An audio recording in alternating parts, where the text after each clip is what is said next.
Elizabeth Olsen is a phenomenal actress. To be sure, she had a head start on others.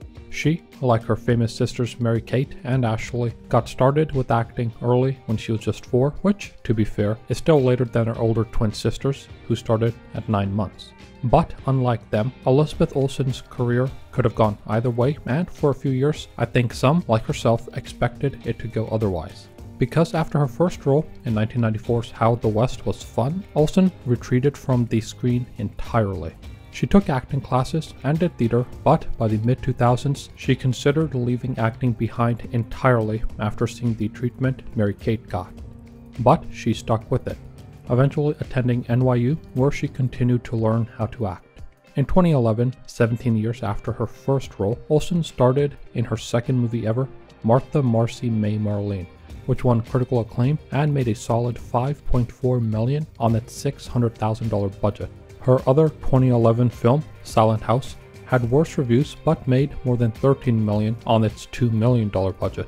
But just because you've been enmeshed in the industry since you were born doesn't guarantee you always make the best choices when it comes to taking on roles. Olsen had her fair share of duds those first few years, including Red Lights, Peace, Love and Misunderstanding, and Liberal Arts, none of which were commercial successes, though the last of them did get positive reviews. In 2013, she was in an American remake of 2003 South Korean film Oldboy, which is adapted from a 90s manga written by Garen Tsukiya and illustrated by Nobuaki Menegishi. Now, the 2003 Oldboy, directed by Park Chan-wook, is considered to be one of the greatest films ever made. The 2013 remake, directed by Spike Lee, an otherwise great filmmaker, is not a good film and it flopped.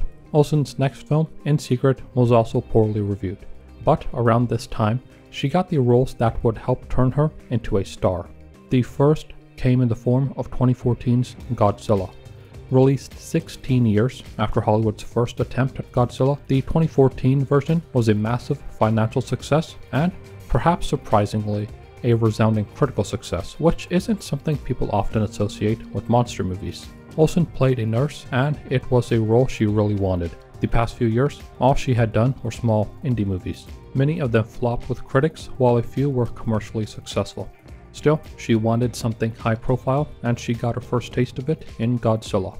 But far and away, her most important role thus far came in the form of 2015's Avengers: Age of Ultron, where she played an antagonist turned protagonist, Wanda Maximoff.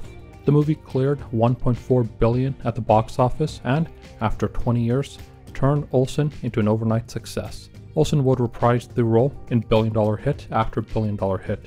In 2016's Captain America: Civil War, 2018's Avengers: Infinity War, 2019's Avengers: Endgame, 2022's Doctor Strange and the Multiverse of Madness, and in the critically acclaimed Disney Plus show, WandaVision. But, like her MCU co-stars, she also starred in several non-MCU films. Here, she fared better than co-star Chris Evans, whose non-MCU work during his MCU years took a qualitative hit.